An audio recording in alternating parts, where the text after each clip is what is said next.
اعوذ باللہ السمیع العلیم من الشیطان الرجیم من حمزہ ونفخہ ونفثہ بسم اللہ الرحمن الرحیم اللہم انی استخیرک بعلمک۔ آپ سب کو پتہ چل گیا ہوگا میں کیا پڑھنے لگا ہوں، یہ استخارے کی دعا ہے۔ میں نے سوچا کہ اس موضوع کے اوپر بات کروں کیونکہ آج کل اس استخارے کو استعمال کرتے ہوئے بہت سارے لوگوں کو گمراہ کیا جا رہا ہے مختلف ممالک کے اندر۔ استخارہ اللہ سے دعا کا ایک طریقہ ہے۔ حضرت جابر رضی اللہ تعالیٰ عنہ فرماتے ہیں کہ نبی علیہ السلام صلی اللہ علیہ وآلہ وسلم ہمیں استخارے کی دعا اس طرح سکھاتے جیسے قرآن کی کوئی سورہ ہے۔ آپ صلی اللہ علیہ وسلم نے فرمایا کسی کو اگر کوئی حاجت ہو اللہ سے، یعنی کہ مستقبل کے اندر اگر آپ کہیں اپنی بہن بیٹی کی شادی کرنا چاہتے ہیں، کوئی کاروبار کرنا چاہتے ہیں، کوئی سفر کرنا چاہتے ہیں، کوئی بھی آپ کو مستقبل کا کوئی معاملہ ہے، تو اس میں 2 نوافل پڑھ کے پھر یہ دعا پڑھے۔ اب طریقہ تو یہ اور صرف قرآن و حدیث میں ہمیں صرف ایک طریقہ ملتا ہے رسول اللہ صلی اللہ علیہ وسلم سے، وہ ہے یہ استخارے کی دعا، جس کا میں ترجمہ بیان کرتا ہوں کہ اے اللہ، اللہم انی اسألک، اے اللہ میں تم سے سوال کرتا ہوں خیر کا، فضل عظیم کا، کیونکہ تو قدرت رکھتا ہے، میں قدرت نہیں رکھتا، تو جانتا ہے میں نہیں جانتا، سارے علوم غیب کے علم تجھے ہیں مجھے نہیں۔ اے اللہ اگر میرا یہ کام، مثال کے طور پہ میں اپنی بیٹی کا کسی رشتہ یا اس کا کوئی پرپوزل آیا ہے یا کوئی میں پارٹنرشپ کرنا چاہتا ہوں، تو وہاں پر میں اپنی زبان میں یہ کہوں گا کہ اللہ میں فلاں کے ساتھ فلاں یہ کام کرنا چاہتا ہوں۔ اس کے بعد لفظ خیر کا آتا ہے، اگر تیرے علم کے مطابق اس میں خیر ہے تو پھر اللہ اس میں برکت ڈال دے، اس کو آسان کر دے، فقدرہ لی، پھر اس کو میرے مقدر کر دے اگر تیرے علم میں ہے۔ میں اس لیے اس تفسیر سے یہ سمجھا رہا ہوں تاکہ الحمدللہ ثم الحمدللہ ماشاءاللہ سب بھائی بیٹھے ہیں، سمجھدار ہیں، اور اس کو آگے ضرور بیان کریں، اس سے بہت خدمت ہوگی۔ بہت سارے لوگ جو شرک میں مبتلا ہو گئے ہیں، اس وجہ سے بدعات میں مبتلا ہو گئے ہیں، ان کو یہ بات پہنچے گی انشاءاللہ۔ یہ ایک دعا ہے، بالکل اس میں کوئی سونے کا عنصر نہیں، کوئی خواب کا تعلق نہیں اس کے ساتھ، اور کائنات میں اس دعا کے علاوہ کوئی استخارہ ہے ہی نہیں۔ یہ جو قرآن سے استخارہ کرتے ہیں بے ایمان، اس کا کوئی طریقہ نہیں ہے، آپ صلی اللہ علیہ وسلم سے کوئی ثابت نہیں۔ جو نام پوچھ کر استخارہ کرتے ہیں بالکل بے ایمانی، جھوٹ، وہ کاہن پن ہے، وہ اندر سے کاہن ہے، اوپر سے استخارے کے چکر میں ڈالا ہوا ہے۔ اب آپ سنیں کہ جابر رضی اللہ عنہ فرماتے ہیں کہ اللہ کے نبی صلی اللہ علیہ وسلم ہمیں اس طرح دعا سکھاتے جیسے قرآن کی کوئی، اور مشہور یہ کیا ہوا ہے کہ آپ استخارہ کر کے سو جائیں۔ بعض کچھ ایسے علماء صوفی ٹائپ کے انہوں نے بھی کچھ طریقے لکھے ہوئے ہیں، ایسا نہیں ہے۔ دیکھیں میرے پاس مریض آتے ہیں نا، 40 سال 45 سال کی بیٹیاں کر لی، نہیں جی جب بھی استخارہ کرتے ہیں برے خواب آتے ہیں، پھر ہم نے رشتے نہیں کیے۔ استخارے کی وجہ سے اب خواب کون سمجھتا ہے اچھا ہے یا برا ہے؟ یہ تو کوئی معبر ہی سمجھ سکتا ہے نا۔ یعنی کہ آپ کے شہر میں کتنے معبر ہیں، لاکھوں کی آبادی میں کتنے لوگ ہیں خواب کی تعبیر بتانے والے، تو یہ تو عام دعا ہے، تو دیکھنے والا یا پڑھنے والا تو کبھی نہیں سمجھے گا۔ تو خواب تو بعض اوقات اتنی مشکل ہے اور اتنی آسانی سے سمجھ آتے ہیں، یہ تو اللہ کی طرف سے عطا ہے، جس کو اللہ توفیق دے سمجھنے کی، جس کو یہ علم دے۔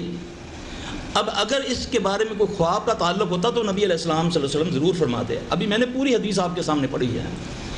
جابر رضی اللہ عنہ فرماتے ہیں کہ اللہ کے نبی صلی اللہ علیہ وسلم ہمیں استخارہ اس طرح سکھاتے ہیں جیسے قرآن کی کوئی سورہ ہے۔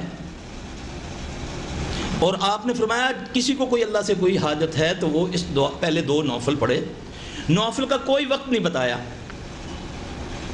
کسی بھی ممنوع وقت کے علاوہ جس میں نوفل منع ہے.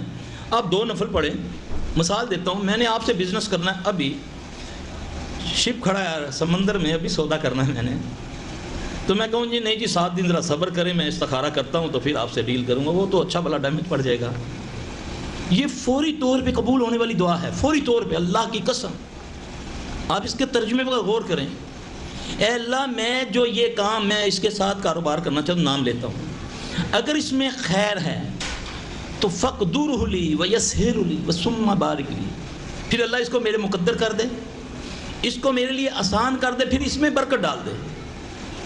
اے اللہ اگر، اب دوسری بات، ان کنت تعلم ان ھذا الامر، پہلے بھی ھذا الامر، پہلے خیر مانگی، پھر اگر اس میں شر ہے تیرے علم کے مطابق تو اس کو میرے دل سے نکال دے، مجھے اس کے دل سے نکال دے. فاصرفہ عنی واصرفنی عنہ واقدر لی الخیر حیث کان ثم ارضنی بہ، پھر اپنی طرف سے خیر کر کے اس میں اس پہ مجھے راضی کر دے.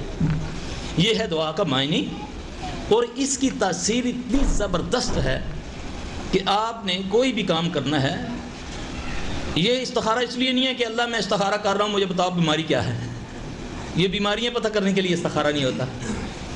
یہ صرف مستقبل بینی، یہ ہمارے پاس صرف ایک لیگل طریقہ ہے جس میں وہ بھی جس کو اللہ عطا کرے. اسلام میں مستقبل بینی کے لیے یا خواب ہے، صرف خواب، کہ خواب سے اگر اللہ کسی کو سمجھ دے دے وہ اس فیچر کے بارے میں کچھ بتا سکتا ہے. اس کے علاوہ جتنے علم جن کو علم کہتے ہیں وہ فنون ہیں. علم صرف قرآن و حدیث ہے، یعنی کہ نجوم، یہ کاہن پن، یہ سب حرام ہے. اب ایک استخارہ ہے، اس میں بھی اتنی گڑبڑ ہو گئی کہ لوگوں نے مختلف طریقے ایجاد کر لیے. آپ یہ آیت اتنی سوبر پڑھ کے سو جائیں، آپ کو خواب آئے گا، پھر اس کے مطابق آپ نے کام کرنا ہے. اب بہت سارے گھروں میں لڑائیاں شروع ہو جاتی ہیں کہ جی ہمیں سمجھ نہیں آتی، پتہ نہیں بندش ہوئی ہے، بچوں کے رشتے نہیں آ رہے، کاروبار یہ وہ. اچھا وہ بدبخت کے بچے نے بتایا آپ قرآن کی یہ آیت پڑھ کے سو جائیں، آپ کی خواب میں آ جائے گا جس بندے نے آپ کو کیا ہوا ہے. اللہ کی قسم وہ شیطان اس کے کسی رشتہ دار کو لے آئے گا، کیونکہ جو اصول نبی نے وضع کیا، ساری کائنات کے لوگ اکٹھے ہو کر اس کے اوپر چلیں گے تو خیر ہوگی، اگر اس میں اپنی مرضی چلائیں گے تو بربادی ہو جائے گی. اب استخارے میں کہیں نہیں کہا رسول اللہ صلی اللہ علیہ وسلم کہ تمہیں خواب آئے گا، یا کوئی ٹائم مقرر نہیں کیا کہ فلاں وقت کرو گے، کر کے اس طرح کر لو پھر اس کے بعد تمہیں خواب آئے گا. اب ایک آدمی خواب دیکھتا ہے کہ میں استخارہ کر کے سویا، میں نے خواب دیکھی میرے گھر کو آگ لگ گئی، وہ ڈر گیا، جی میں نے تو اللہ کا نام پڑھا تھا، کہ آ کے نہیں جی میں نے تو قرآن کی وہ آیت پڑھی ہے، مولوی صاحب نے مجھے بتائی تھی. تو میرے بھائی اس بوتل کے اندر گندگی ہو اور شراب ہو اور اس پر سبحان اللہ لکھنے سے وہ وہی رہے گا. جب ایک طریقہ نبی نے نہیں بتایا، ساری دنیا کے ملا پیر اکٹھے ہو جائیں وہ نبی کی ایک اس کو بھی نہیں چھو سکتے. مسئلہ یہ ہے کہ یہ جو طریقہ ہے منعن اس طرح جب ہم کریں گے تو اس میں خیر آئے گی.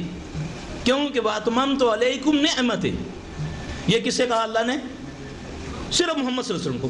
اے محمد صلی اللہ علیہ وسلم آج کے دن اليوم اکملت لکم دینکم واتممت علیکم نعمتی، تجھ پر نعمتیں تمام کر دی، تجھ محمد پر صلی اللہ علیہ وسلم. اب جو مرضی کوئی تمہیں بتائے، ساری رات پڑھنے کو کہے، سارا دن کرنے کو کہے، اگر وہ مسنون نہیں ہے وہ قطعی اللہ کو قبول نہیں. اللہ کے نبی صلی اللہ علیہ وسلم نے فرمایا جس نے کوئی ایسا عمل کیا جو ہم سے ثابت نہیں وہ مردود ہے. اب یہ استخارہ صرف اور صرف، اور اس استخارے کی دعا صرف اور صرف یہی ہے، اس کے علاوہ کوئی دوسری دعا نہیں ہے. اور اس کا طریقہ بھی بتا دیا، یعنی کہ 100% ہمارے تک یہ بات پہنچ گئی. ہر خاص و عام اس کو پڑھ سکتا ہے، جس کو نہیں آتا کوئی نہ کوئی تو پڑھ سکتا ہے.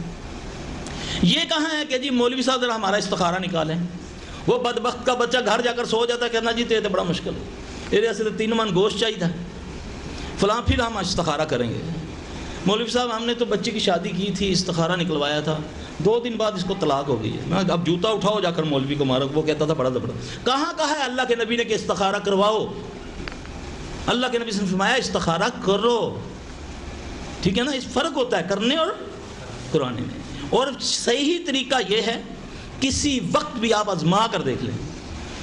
میں نے اتنی جلدی قبول ہونے والی دعا ابھی تک نہیں دیکھی استخارے کے علاوہ. الحمدللہ آپ نے اس کو پڑھا، یعنی کہ ایک اصول یہ ہے، دن تو آپ نے نہیں بتایا کتنے دن کرنے ہیں، ٹھیک ہے، لیکن ایک اصول ملتا ہے کہ نبی صلی اللہ علیہ وسلم کسی بھی دعا کے لیے 3 بار کہتے تھے. اس اصول کو سامنے رکھتے ہوئے ہم 3 دن کر لیں. پھر آپ صلی اللہ علیہ وسلم نے گارنٹی فرمائی کہ استخارے سے کیا ہوا کام کبھی نامراد نہیں ہوتا. یقین ہے نبی کی بات پر؟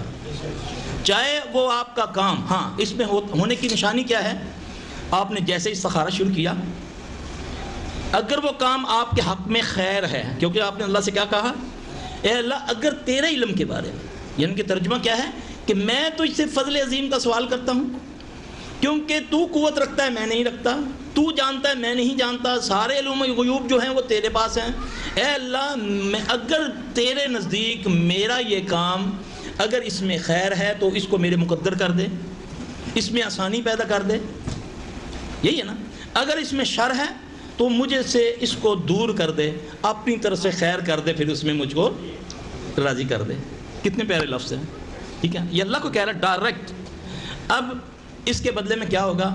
اگر اس میں آپ کے لیے وہ کام صحیح نہیں ہے، گو کہ آپ کو بڑا چارم اس میں نظر آ رہا ہے کہ نہیں یار یہ ٹرالا خرید لوں گا، یہ شپ لوں گا، مجھے کروڑوں بڑھ جائے گا، لیکن ہم نے کہہ دیا اللہ، لیکن پڑھنا یقین سے ہے کہ میں کس کو کہہ رہا ہوں؟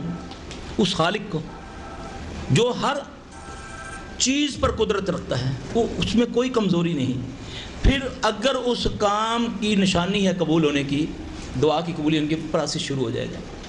آپ کے پیسے نہیں، آپ نے قرضہ کسی سے لینا، آپ کو آسانی سے مل جائے گا. یہ نہیں سود سے، بینک سے تو بڑی آسانی سے مل جاتا ہے، یعنی کہ حلال طریقے سے وہ پھر اسباب پیدا ہونے شروع ہو جاتے ہیں. اگر سمجھیں کہ رکاوٹ آ رہی ہے تو سمجھیں یہ استخارہ صحیح نہیں ہو رہا. وہ بھی خیر ہے، نہ ہونا بھی خیر ہے، ہونا بھی خیر ہے. 2-3 دن 5 دن 6-7 دن اس طرح کریں، اس کے بعد بس اللہ سے، اللہ خود بخود کوئی دوسرا معاملہ کر. یہ ہے مسنون طریقہ. اب جو ہمارے ہاں جو رائج مولوی صاحب قرآن کھولا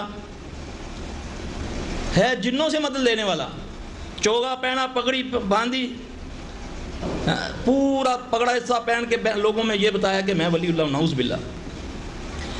اپنا حساب لگا رہا ہے آنکھیں بند کر کے، لیکن کہہ رہا جی کہ وہ استخارہ آپ کا یہ نہیں کر رہا کہ آپ کر لیں. ٹھیک ہے جی، وہ جاتے ہی بیڑا گرک ہو جاتا ہے. استخارہ کرنا، خود کرنا. اور آج کل پاکستان کے اندر ایک ٹی ویوں پہ استخارے شروع ہوئے ہیں. آپ فون کریں، نام بتائیں، بہت سارے میں نے دیکھا ہمارے سلفی لوگ. ہماری بدنصیبی ہے کہ پیور دین اللہ نے ہمیں دیا، پیور، کوئی ملاوٹ نہیں. الحمدللہ ثم الحمدللہ، اللہ کی قسم فخر کرو. قرآن و حدیث ہمیں، اور اتنی زبردست دعا جو زبان اطہر سے ادا کی گئی، اور اس پر ہمارا بلیو نہیں ہے. پھر اس سے برائیاں پھیل رہی ہیں، شرک بدعات کے لوگ اندر انوالو ہو رہے ہیں. یہ طریقہ بالکل غلط ہے کہ آپ جی قرآن میں سے یہ پڑھیں، کتنے دن پڑھیں، یہ کریں، آپ کو یہ ہوگا، آپ کو خواب آئیں گے. خواب کا استخارے کے ساتھ تعلق ہی نہیں ہے. کہ جو دوسرے طریقے ہیں وہ بالکل غلط، غیر مسنون، بلکہ نقصان ہوتا ہے. اور پھر خواب کا اس استخارے کے ساتھ کوئی تعلق نہیں. نبی پاک صلی اللہ علیہ وسلم کے پاس ایک صحابی آتے ہیں، عمران بن حسین کے والد ہیں، حسین آتے ہیں، سواد سے ان کا نام ہے. اس وقت وہ ایمان والے نہیں تھے، تو اللہ کے نبی صلی اللہ علیہ وسلم نے ان کو دعوت دی کہ اے حسین، اگر تو ایمان لے آئے تو تجھے میں 2 کلمے ایسے سکھاتا ہوں جو تیری دنیا آخرت سنوار دیں گے. بات گئی، وقت چلا گیا، اللہ نے ہدایت دی، وہ بات یاد تھی. آئے اللہ کے نبی صلی اللہ علیہ وسلم سے عرض کی، یا رسول اللہ صلی اللہ علیہ وسلم، آپ نے فلاں وقت فرمایا تھا کہ اگر میں ایمان لے آؤں تو آپ مجھے 2 کلمے ایسے سکھائیں گے جو میری دنیا آخرت سنوار دیں گے. چھوٹی بات نہیں ہے، بہت بڑی بات ہے. پھر اللہ کے نبی صلی اللہ علیہ وسلم نے ان کو 2 کلمے سکھائے، اللہم الہمنی رشدی واعذنی من شر نفسی. میں اس کو بعض اوقات کہتا ہوتا ہوں یار یہ تو چھوٹا استخارہ ہے. عموماً میں نے کبھی کہیں جانا ہو، کہیں راستہ صحیح پتہ نہ چلے، بھول جاؤں، میں اس کو پڑھنا شروع کر دیتا ہوں، اللہ مجھے وہاں لے جاتا ہے. یہ اتنی برکت والی دعا ہے. یہ تو مسنون ہو گئی. اس کا طریقہ بھی اس میں ہے بھی یہی ہے کہ اللہ اپنی طرف سے مجھے اعلام کر اور مجھے میرے نفس کے شر سے بچا. ٹھیک ہے نا. یہ تو ہو گئے مسنون طریقے. باقی جو جتنے طریقے ہیں جتنے سب باطل غلط بلکہ گمراہی. کیوں؟ کلو بدع ضلالہ کلو ضلالۃ فی النار. اس میں کوئی گنجائش نہیں رکھی. ضلالت گمراہی کو کہتے ہیں اور ساری گمراہ جو ہیں بدعات وہ گمراہی ہیں اور گمراہی کہاں لے جائے گی؟ دوزخ میں. تو اللہ تعالی ہمیں شرک و بدعت سے بچائے. ویڈیو کے نیچے سبسکرائب کے بٹن پہ کلک کریں، بیل کے آئیکن پہ کلک کیجئے تاکہ ہر نئی ویڈیو کی نوٹیفیکیشن